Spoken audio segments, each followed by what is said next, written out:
Like champagne, it's elegant, one of a kind, and you'll only find this after party on the Express.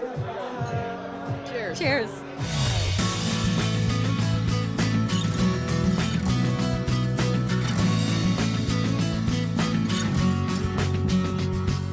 On today's show. Oh my God! Proof that wishes do come true, especially when you least expect them. Thank you! Then revisit the Fort Barons Winery as they take home top 25 accolades at Cornucopia. The spot that we found here in the valley is about the best spot that you can grow grapes in. And finally, escape to a world of beauty, bounty, and bubbles. Beautiful, thank you. Celebrate the magic of our community on today's show.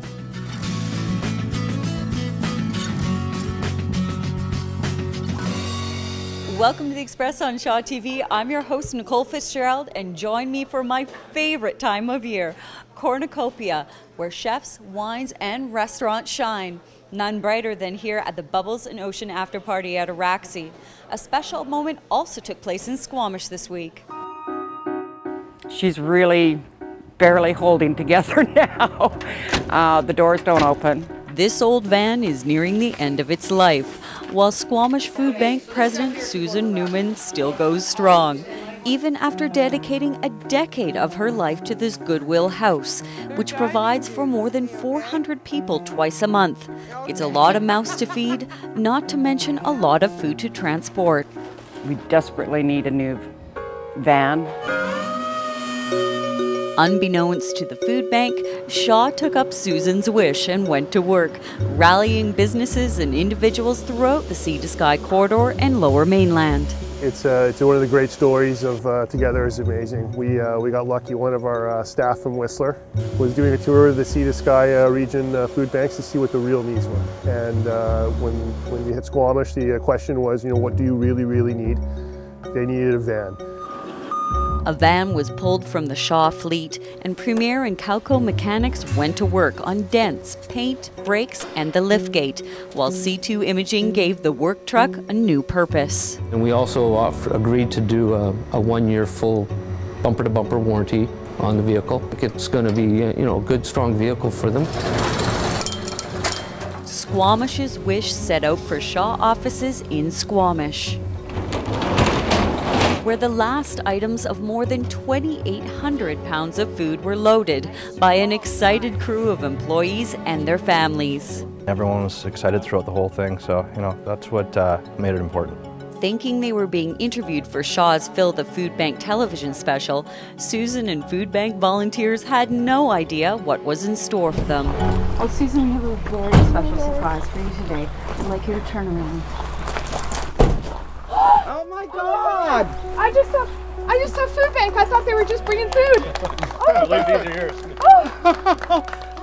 Thank you! Who do I thank for this? So stoked. So stoked. So surprised and excited and just all good emotions, which is nice for a change. Now I gotta learn how to drive it. So do I. It's bigger and we can put a lot more food in it. Less trips with the lift. It's going to be so much easier for everybody. Together is amazing. Something our country desperately needs. 1/3 of food bank users are children. It's important to donate because unfortunately times have made it where people need it.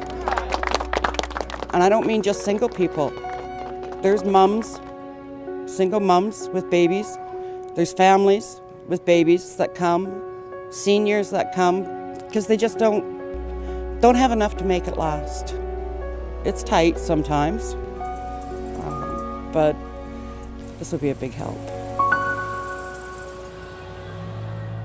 Shaw's Together is Amazing Fill the Food Bank initiative wrapped up this weekend. We raised more than 1 million pounds of food for food banks across Canada.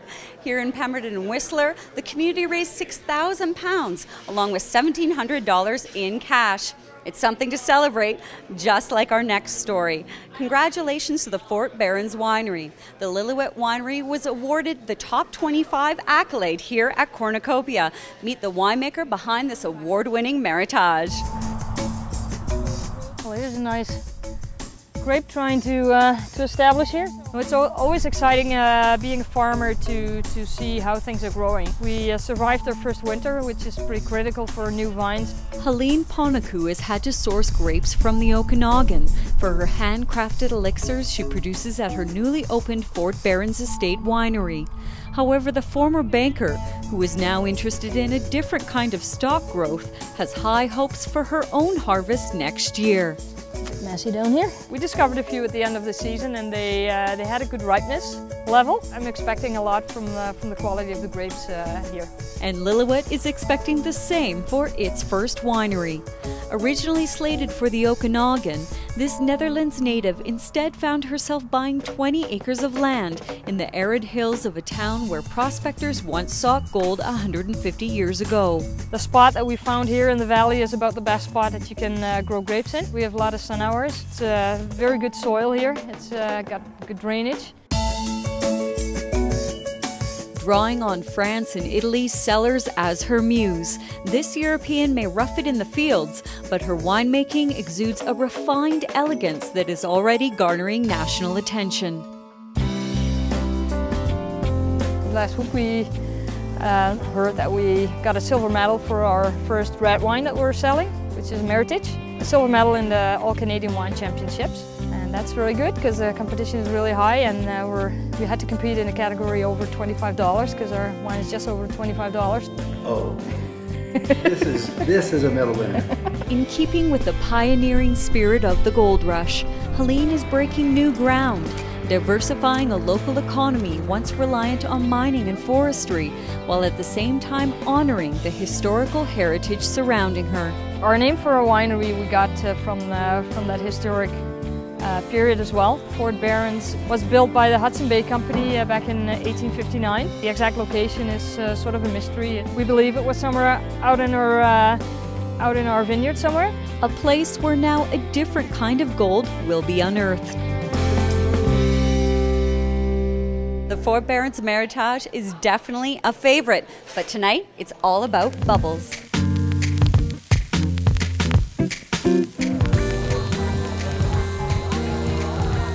What are we having here tonight?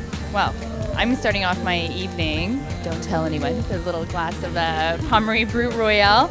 We have an amazing lineup of bubbly here tonight at our event. A very special evening, not only for bubbles, but the food looks absolutely incredible. What was the inspiration behind tonight's showcase? Well, this whole weekend is mainly about the wine, and so tonight the big thing is champagne. So we wanted to get food that kind of pairs well with champagne. Now I know you're a veteran of bubbles. What keeps you coming back year after year? I think it's such a great event. It's a very social occasion. The champagne they offer here is wonderful. Of course, their canapes and appetizers and seafood is beautiful. So is there one canapé that sticks out in your mind as really showcasing champagne well? Well, yeah, there's actually kind of two, and I think the first is being the classic, which is oysters, and we're pretty fortunate because we buy them direct from the farm. The second thing would be crab, the Dungeness crab, because it's kind of sweet. There's a lot of things to celebrate tonight, and one of them I'm really excited about. I see that Neil Henderson is back. Yes, Neil is back at the helm of Araxi. We were welcoming him back with open arms and really excited to have him back here. Now, I noticed a lot of the seafood was sort of named beforehand, like Tofino, Qualicum Beach, all names that are familiar. And I noticed that there was also a lot of familiar names on your Big Guns Winemaker dinner. Can you tell me a little bit about your philosophy and behind all this? Well, it's, you know, our biggest goal is to support the regional cuisine and the regional products around here, and we're really fortunate to be where we are geographically. You can even take Araxi home with you. Their self-titled cookbook is the only Canadian cookbook to be nominated for the prestigious James Beard Award. I love the halibut herb recipe, and it's fairly simple to make. It's a great way to impress guests at your next dinner party, especially if you're serving them this. Still to come, we're celebrating everything food and wine, and Whistler food artisans don't get any cooler than this.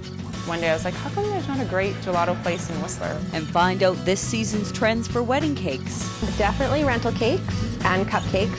This year, a lot of purples. Purple is a huge color.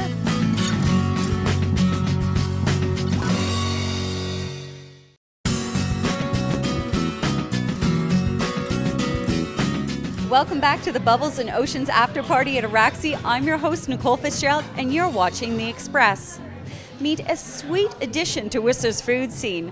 The ski patroller turned gelato maker churns out everything handmade and heavenly. There is a science. You need to know sugar in every ingredient that you use. Lemons to sugar to milk to cream.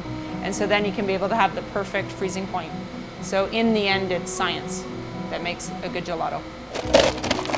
This Whistler gelato maker knows her ingredients. Whether using Whistler's pocket chocolate for chocolate hazelnut kiss gelato or freshly squeezed lemons from the local grocery store for lemon sorbet, ingredients are as pure as the company name suggests. It means pure and light. We're going to make lemon today, so it's made with real lemons. So that's where the pure comes from, and the light comes from gelato is about 1/6 the fat of ice cream. You could almost call this icy escape good for you. Fluffy white peaks have been a love affair for this old-fashioned food artisan for quite some time. Once a full-time ski patroller, the now full-time gelato maker is carving out a new vocation thanks to a trip to Australia. We would go to this local gelato place every day before surfing or after surfing, and we really love gelato. And one day I was like, how come there's not a great gelato place in Whistler? Or someone that makes like homemade gelato and with a lot of love and heart. And he's like, well, why don't you do that? And I was like, yeah, why don't I? I love the smell of it, so I've become instead of a gelato eater, I've become a gelato sniffer. Everything is done by hand from start to finish. Catherine's other gelato secret? Turning up the heat. The idea of heating it up is that it melts all the sugars, cream, milk, and infuses all the flavors together. So it makes a smoother, more intense flavor. It's sort of like the idea of trying to mix cold milk with chocolate powder. It never really mixes. Lucio Gelato stands on top of Whistler Mountain at the Whistler Farmers Market are wrapping up with fall, but gelato gals need not despair. We'll be singing Amore all winter long here at Hadley Scoops in Whistler Village. Dawn Cherry Chocolate Hazelnut Kiss, those are definitely my favorites. And today I'm branching out with Mojito. It's the taste of summer in a cone. It's a three-way battle between chocolate orange, chocolate raspberry truffle, and chocolate banana fudge. A sweet dilemma, just like this independent business's next step. Right now I'm in the struggle to stay either the size I am or grow really big, like do national distribution. Giving Canada the old 1-2, pure and light. A knockout combination that is anything but vanilla. My personal favorite is Canadian maple, or maybe Dawn Cherry, or maybe even Dulce de Leche. I can never make up my mind, but tonight is all about meringues at the Bubbles and Ocean After Party at Araxi. But enough about food, it's time to get out of town, and this week's road trip takes us to Kamloops. Quality Assured Collision Road Trip is brought to you by Quality Assured Collision Services and our network of 18 auto body shops across BC. It might be one of the province's best kept secrets. This week, we're off to the BC Wildlife Park.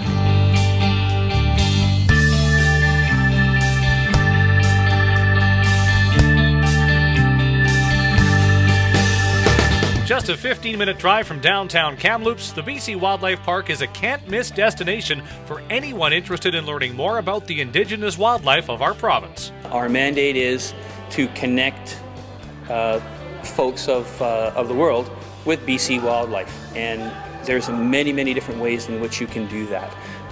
We believe that education is one big part of it, showcasing the animals in an area that their natural habitat is another way. So most of our exhibits are quite large, larger than you normally would see in a zoological facility. But they're that way for a reason. We want to be able to give them enough room to roam if that's what they normally do, and be able to get away and seek shelter or shade or whatever it is that they would normally do in the wild. We'd like to try and simulate that here at the park. One of the most engaging things going at the park is their series of up-close wildlife encounters. This is Gontran, and he is a turkey vulture, so he's one of those that you will see when you're out here at the wildlife park. In the summer we do free flight demonstrations, so we'll fly him and a barn owl and some hawks and a falcon, so it's a nice big program. As we wind down in the fall and the winter we do encounters.